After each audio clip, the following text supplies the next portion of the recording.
In the heart of East Africa, stretching across the immense floodplains of the White Nile, live a people whose lives are intricately woven with the rhythms of the seasons and the movements of their cattle. This is the land of the Nuer, a resilient community with a rich cultural heritage that has endured through centuries of change and challenge. Their story is a profound testament to the deep connection between people, land, and livestock in one of the world's most dynamic regions. Number 1. Ethnic background and geography. The Nuer are one of the largest ethnic groups in South Sudan, primarily residing in the vast territories of the Greater Upper Nile region, which includes Jonglei, Upper Nile, and Unity states. A significant population also lives across the border in southwestern Ethiopia. As a Nilotic people, their origins trace back to the Nile Valley, and they share deep historical, cultural, and linguistic ties with neighboring groups like the Dinka and Shilluk. Their environment is defined by the mighty White Nile and its tributaries, such as the Sobat River, which create expansive wetlands and floodplains.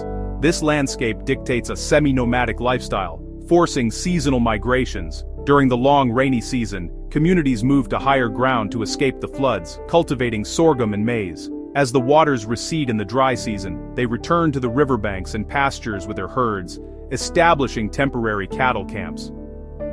Number 2. Language. The Nuer people speak Thok Nath, which translates to the language of the people. It is a prominent member of the Nilo-Saharan language family. The language is rich with distinct dialects that correspond to different territorial sections, including the Jikani, Lu, Bul, and Leek dialects, each reflecting the subtle diversity within the broader Nuer identity. While spoken widely, efforts to promote literacy have faced challenges due to decades of conflict and limited access to education. Nevertheless, a Latin-based script is used, and community-led initiatives continue to work towards preserving and teaching the language to younger generations, ensuring this vital part of their heritage thrives. Number 3. Society and culture.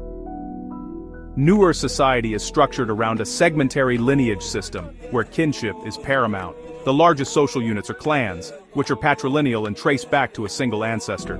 These clans are further divided into subclans and lineages, which form the basis of community identity, political allegiance, and social obligations.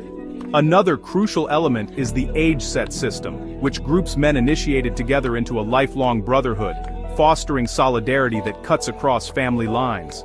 Initiation, marked by a ceremony known as Wichan, signifies the transition from boyhood to manhood, conferring new social responsibilities. Daily life revolves around the family homestead, often consisting of mud and thatch huts called. Women manage the household, cultivate gardens, and raise children, while men are primarily responsible for herding the cattle. Culture is expressed vibrantly through songs, dance, and oral poetry, which recount history, praise cattle, and mark important life events. Number 4. The centrality of cattle. To understand the Nuer is to understand their profound relationship with cattle. Livestock are not merely an economic asset, they are the very heart of Nuer culture, identity, and social life. A person's wealth, status, and influence are measured by the size and quality of their herd. Cattle are the currency of social relationships, most notably in the form of bride wealth, where the groom's family gives a number of cows to the bride's family to formalize a marriage and link the two lineages. This practice solidifies kinship ties and ensures the legitimacy of children. Beyond their social value, cattle provide essential sustenance. Their milk, often fermented, is a dietary staple. Their dung is dried and used as fuel for cooking fires, and the ash is used as a disinfectant and even for decoration.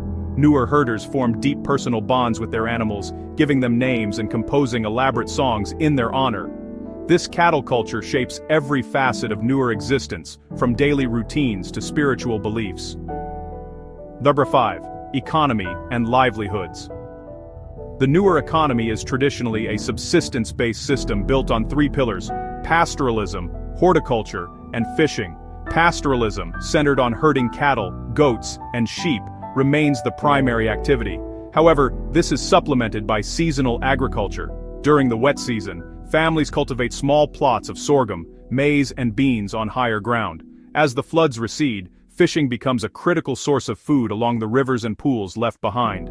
This diversified strategy allows them to adapt to their challenging environment, which is prone to extreme cycles of flood and drought.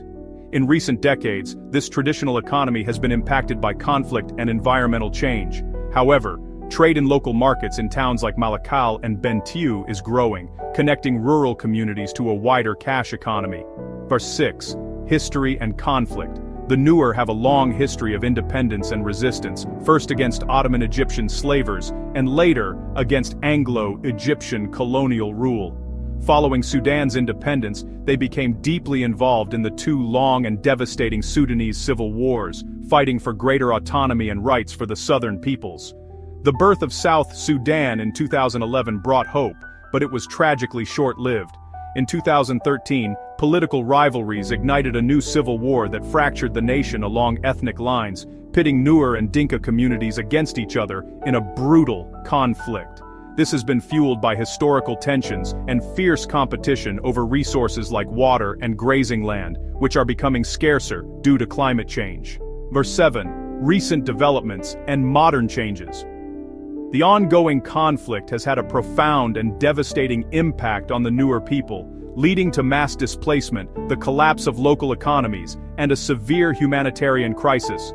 Millions have been forced from their homes, seeking refuge in neighboring countries or in UN-protected camps. Despite these immense hardships, signs of change and resilience are emerging. A growing Nuer diaspora sends remittances home, and many are migrating to urban centers like Juba in search of new opportunities. There is a strong push for education, with communities and NGOs working to build schools and improve literacy.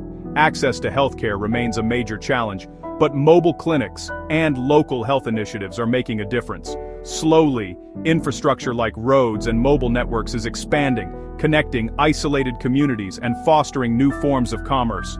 Efforts for peace and reconciliation are ongoing at both national and grassroots levels. Community leaders, church groups, and non-governmental organizations are working tirelessly to mediate disputes and rebuild trust between communities, recognizing that a shared future depends on healing these deep-rooted wounds. Our conclusion.